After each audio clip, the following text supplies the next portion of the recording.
வணக்கம். பணத்தின் மூன்றாவது பாகம். அதிகமாக வட்டி கிடைக்கிறது என்று எல்லோரும் செல்கின்றனர். ஆசைதான், ஆசைப்படுவதில் தவறில்லை.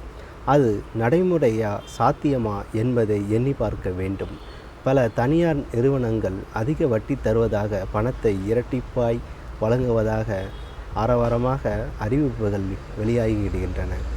சொன்னதையே போன்று சிறு தொகைக்கும் பெரும் பயனை பணம் அல்லது பொருளாக தொடக்கத்தில் கொடுக்கின்றனர்.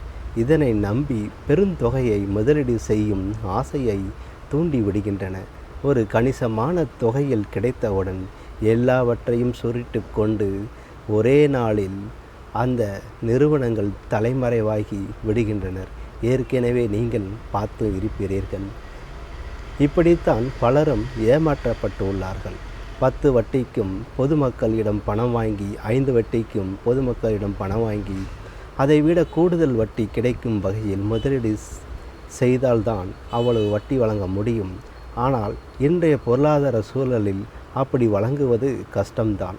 ஒரு காலத்தில் வைப்பு தொகைக்கு 9% வட்டி தந்து கொண்டிருந்த வங்கிகள் கூட இப்போது 7.5% வட்டி தான் தருகின்றன என்பதே நடைமுறையான ஒரு உண்மையாகும்.